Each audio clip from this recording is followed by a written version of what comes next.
Come back ناظرین، ایک دفعہ پھر آپ کو خوش آمدید کہتے ہیں۔ ایک اور بڑی اچھی خبر آ رہی ہے امریکہ اور طالبان کے مذاکرات کے حوالے سے۔ سمیع صاحب اس پہ بات کرنا چاہیں گے؟ جی میں اس پر دیکھیں یہ اسٹیبلٹی اس ریجن میں کیسے آ رہی ہے، یہ کریڈٹ گوز ٹو پاکستان۔ ایک تو پاکستان نے اپنی آئسولیشن ختم کی، طالبان کو لے کے آئے مذاکرات کی ٹیبل پر، بیچ میں ابرپٹلی وہ ٹوٹ گیا مذاکرات کیونکہ انڈیا نے ایک سازش کی، لیکن پھر اس کو اوور کم کیا۔ اب طالبان 10 دن کی جو سیز فائر ہے اس پہ رضامند ہو گئے ہیں، اور یہ امریکہ کی ایک سب سے بڑی ڈیمانڈ تھی، اور اٹ از ویری لائکلی کہ اگلے چند دنوں میں یہ معاہدہ ہو جاتا ہے۔ اور اب اگر یہ معاہدہ ہو جاتا ہے طالبان کے ساتھ، اور اس کے نتیجے میں افغانستان میں امن، ظاہر ہے مکمل امن آنے میں تو ٹائم لگتی ہے، بڑے چھوٹے چھوٹے گروپس ہوتے ہیں، ان کی فائٹس چل رہی ہوتی ہیں، لیکن اگر آپ ایک بڑا ایک گرینڈ ریکنسیلیشن کر لیتے ہیں اور اس کے بعد آپ آگے بڑھتے ہیں، تو اگر افغانستان میں خوشحالی ہے، اگر افغانستان میں امن ہے، تو اس کا مطلب ہے وہ جو پائپ لائن ہے جو پاکستان کا ایک منصوبہ ہے، اس میں بہت جلد پاکستان اس طرف ڈیولپمنٹ شروع کر دے گا۔ پھر دیکھیں اس خطے میں کتنی خوشحالی آئے گی۔ اب یہ کوئی میڈیا اس کا ذکر نہیں کرتا کہ کریڈٹ اس کا کس کو گیا ہے، یہ پرائم منسٹر عمران خان نے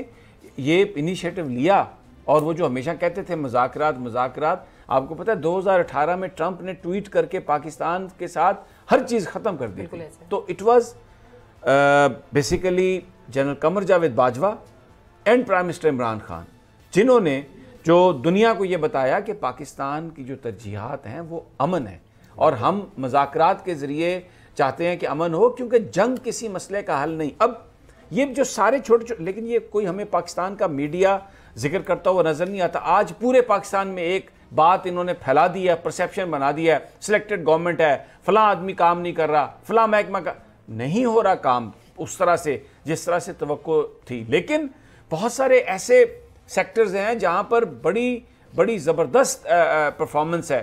اب آپ دیکھیں بے نظیر انکم سپورٹ پروگرام، ہزاروں جو افسران تھے انہوں نے اپنی بیویوں، اپنے بہنوں بھائیوں اور اپنے نام انکم سپورٹ کے اربوں روپے لیے۔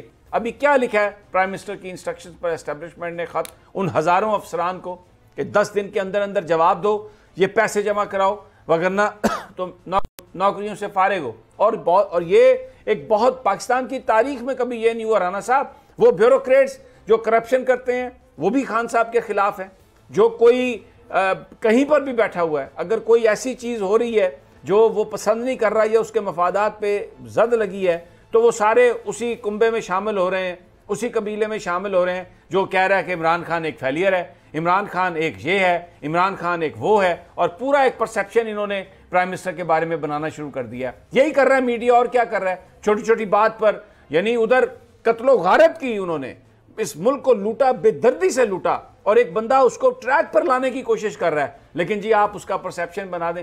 کیا کسی نے کرپٹ افسران، انہوں نے کیا کیا جو بہت یہ کہتے ہیں کہ جی ہم بڑے زبردست ایڈمنسٹریٹر تھے، 18ویں گریڈ کے بندے کو 20ویں گریڈ میں لگا کے انہوں نے بیوروکریسی میں جو وہ ایک جو ہوتا تھا، اور 14 لاکھ تنخواہ رکھ دی جو 1 لاکھ روپے لیتا تھا۔ یہ کوئی نقصان نہیں ہے نیشنل ایکسچیکر کا۔ پھر کہتے ہیں جی ہم نے پیسے بچائے ٹھیکوں میں۔ یہ جھوٹ کی جو ہنڈیا یہ انہوں نے جلائی ہوئی تھی، بنائی ہوئی تھی پچھلے کئی سالوں سے، اب اس سے جب دھول ہٹ رہی ہے، لوگوں کو اصل چہرے نظر آ رہے ہیں، تو میڈیا ان کی حمایت میں آ گیا۔ اب آپ مجھے بتائیں، نہیں پی ٹی آئی والے پنجاب میں کون سے کسی آئی جی کو اپنا ٹرنیور پورا کرنے دیتے ہیں سمیع صاحب، اور بہت سے جونیئرز کو انہوں نے سینئر لگایا ہوا ہے۔ مشکل بات جو ہے نا علینا، وہ یہ ہے کہ عمران خان صاحب اقتدار میں آئے ہیں 17 مہینے پہلے، ابھی پورے 18 مہینے بھی نہیں ہوئے، اور ظاہر ہے کہ وہ ان کے ساتھ جو لوگ شامل ہیں حکومت میں، ان میں سے بہت سارے وزیر ان کے ایسے ہیں جو ماضی میں بھی حکومتوں کے ساتھ رہے ہیں، تو مسائل جو ہوتے وہ بھی اس نیک نیتی سے کام نہیں کرنا چاہتے جو عمران خان کرنا چاہتے ہیں۔ ہمارا یہ پوائنٹ آؤٹ کرنے کا مقصد صرف یہ ہوتا ہے کہ قوم چاہتی ہے عمران خان کامیاب ہوں، لیکن جو لوگ یہ 2 نمبری بیچ میں کرتے ہیں، وہ خواہ اپنی حکومت کے لوگ ہوں یا اپوزیشن کے۔ سمیع صاحب آج ہم آ رہے تھے نا جب لاہور سے، تو بھیرا میں ہمیں ایک ریٹائرڈ سرکاری افسر ملا جنہوں نے پنجاب میں کوئی 24-25 سال خدمات انجام دی۔ انہوں نے کہا کہ پچھلے 30 سالوں میں اس ملک میں 2 یہ پارٹیاں جو ہیں، پیپلز پارٹی اور نون لیگ، ان کی قیادت نے جتنی لوٹ مار کی ہے نا، اگر یہ ان سے برآمد کرا لی جائے تو پاکستان کے سارے قرضے ادا ہو جائیں گے۔ صحیح بات ہے رانا اس صاحب، کے بعد بھی وہ کہتے ہیں پیسے بچ جائیں گے۔ یہ کتنی پراپرٹیز جو بنی ہیں، یہ دبئی کے پیلس، یہ لندن کی پراپرٹیز، یہ آف شور کمپنیز، اور یہ اتنا مال ہے کہ ان کو خود نہیں پتا کتنا مال ہے. آپ اندازہ لگائیں نا, فواد حسن فواد جو ان کے ساتھ تھا, پنڈی میں اس کا پلازا, پھر بعد میں کہ جی اس کا ہے, اس کے بھائی کا ہے, اس کا ہے, بے نامی ہے. اب مجھے بتائیں یہ اتنا مال انہوں نے بنایا اس سال, کیا وہ کس کا پیسہ تھا؟ قوم کا پیسہ تھا نا. آپ مجھے بتائیں, یعنی سٹیل مل جو ہے وہ خسارے میں, اور ان کا اپنی اتفاق فاؤنڈیشن جو ہے وہ 1000 گنا منافع. سارے لاہور میں سریا لگوا دیا. کیا ہے یہ؟ ہر جگہ پہ یونیورسٹی پہ سریا. شاید خاقان عباسی صاحب بڑے روتے ہیں, میرا وزیر اعظم ہے نواز شریف, یعنی اپنی ایئر لائن جو ہے وہ ترقی اور پی آئی اے کا ستیہ ناز. یہ کیسے کاروبار ہے؟ پی آئی اے کے چیئرمین تھے, اس کے بعد انہوں نے اپنی ایئر لائن بنا لی. سمیع صاحب اب میں آپ کو ایک گزارش کروں, دیکھیں وہ کیا رہا ہے جس طرف توجہ دینے کی ضرورت ہے. ایک معاون خصوصی ہے ہیلتھ کے وزیر اعظم پاکستان کے, ڈاکٹر ظفر مرزا صاحب. انہوں نے 1 سال پہلے اسلام آباد کے سب سے بڑے وفاقی دارالحکومت کے ہسپتال پیمز میں ایک لنگر خانے کا افتتاح کیا. وہ لنگر خانہ جو ہے وہ ایک مخیر آدمی نے, افراز عباسی ان کا نام ہے, انہوں نے اپنی جیب سے بنا کر دیا. وہ پچھلے 1 سال سے وہاں غریب مریضوں اور ان کے جو لواحقین وغیرہ وہاں آتے ہیں ان کے لنگر فراہم کر رہے تھے. آج ایک اور ٹوپی ڈرامہ کیا گیا کہ انہی ڈاکٹر ظفر مرزا صاحب نے اس کا اثر نو افتتاح کر دیا کسی اور پارٹی سے. تو یہ چیزیں جو ہیں, یہ دیکھیں, یہ تصویریں بھی پچھلے سال والی بھی چل رہی ہیں, آج والی بھی چل رہی ہیں. یہ کیا قوم کے ساتھ ان چیزوں کا وزیر اعظم کو نوٹس لینا چاہیے کہ یہ لوگ جو ہیں یہ کیا کرنا چاہتے ہیں. نہیں پایا, آپ کہہ رہے ہیں کہ ایک چیز کا ڈاکٹر ظفر مرزا صاحب نے خود افتتاح کیا, ہاں سال پہلے, اور اس کے بعد اب وہ جو لنگر خانہ جو تھا وہ جن صاحب نے بنایا تھا ان کو وہاں سے کہا کہ آپ تشریف لے جائیں, اور ایک نیا لنگر خانہ بنایا اور اس کا بھی خود افتتاح کیا. ہاں, اور ساتھ ڈاکٹر ثانیہ نشتر صاحبہ کو لے گئے. کیا اچھا, یہ کیا کرنے کی ضرورت ہے؟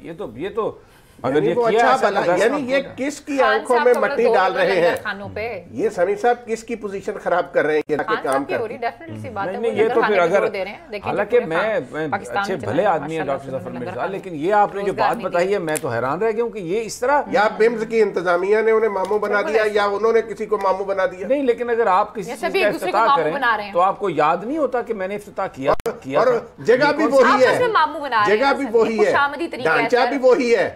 خوشامد ہے, خوشامد. اور وہ جو اللہ کا نیک بندہ جو بیچارہ وہاں پر یہ جس نے بنایا لنگر خانہ, وہ کیا سوچ رہا ہوگا؟ پھر کیسے لوگ آگے آئیں گے؟ یعنی اپنے کون لوگ تسی یہ پبلسٹی کے لیے اس طرح کے ہتھ کنڈے. سمیع صاحب یہ کوئی معقول حرکت تو نہیں ہے. اچھا جی, اب ذرا وہ آئی جی سندھ والا جو معاملہ ہے, ہاں ضرور سر, میں تو خود چاہتی ہوں کہ آپ اس پہ بات کریں. بات میں یہ کرنا چاہ رہا ہوں کہ آپ نے کبھی اس طرح سے پنجاب میں یا کے پی کے میں آئی جیز تبدیل ہوئے ہیں؟ آپ نے جھگڑا دیکھا ہے سر؟ ابھی یہ علینا صاحبہ نے ایک بات کی نا کہ اس نے اتنے کر دیے, اس نے اتنے کر دیے. مجھے یہ بات بتائیں ٹھیک ہے کہ جس آئی جی کو تبدیل کیا گیا پنجاب میں, اس نے بعد میں یہ کہا کہ مجھے بیوروکریسی مجھے سیاسی پریشر پر یہ اس لیے کیا گیا, اور یہ وہاں پر, یعنی جو کلیم امام صاحب ہیں بہت ریزنیبل آدمی ہیں, اور اس میں بھی شک نہیں کہ وہ ان کے تعلقات جو ہیں وہ ہمیشہ وہ بنائے رکھتے ہیں, ایویں خواہ مخواہ وہ پھڈا نہیں ڈالتے. اور ان کی جو پوسٹنگز رہی ہیں, وہ آئی جی موٹر وے رہے ہیں, آئی جی آزاد کشمیر رہے ہیں, آئی جی اسلام آباد رہے ہیں, آئی جی پنجاب رہے ہیں, اب آئی جی سندھ. تو انہوں نے جو چاہیے تو یہ تھا کہ جو سیریس ایلیگیشن انہوں نے لگائے اس کی کوئی تحقیقات کی جائیں. بلکہ میں تو یہ سمجھتا ہوں کہ صوبے کے جو چیف جسٹس صاحب ہیں ان کو اس کا نوٹس لینا چاہیے, اور چیف جسٹس صاحب کو نوٹس لینا چاہیے کہ اگر ایک سٹنگ منسٹر اگر وہ اپنے مخالفین کے بچے قتل کراتا ہے, یہ الزام ہے, مجھے نہیں پتا انہوں نے کیا یا نہیں, یہ الزام ہے, اور وہاں پر یہ جو گنڈا راج ہے, جو گنڈا گرد ہیں, ان کی سرپرستی کرتا ہے, تو کیا اس کی تحقیقات نہیں ہونی چاہیے؟ اب مجھے یہ بتائیں, ایک سیکنڈ رکیے ذرا, مجھے پتا ہے آپ نے بریک پر جانا ہے. اگر سندھ کا منسٹر کوئی کسی کرپشن میں ہے تو پھر سندھ کی گورنمنٹ اپنے منسٹر کے خلاف کرائے گی, جو یہ کہتے ہیں کہ اگر نیب کسی پارلیمنٹیرین کے خلاف مقدمہ بنائے تو پارلیمان خود فیصلہ کرے گا مقدمہ بننا ہے یا نہیں بننا, یہ کریں گے تحقیقات. تو بھائی یہ کیا ہے؟ بریک لینی ہے سمیع صاحب, جب بریک سے واپس آئیں گے میں چاہوں گی کہ آپ بات کیجیے گا, لیکن پروگرام میں وقت ایک چھوٹی سی بریک کا, اسٹے ود اس.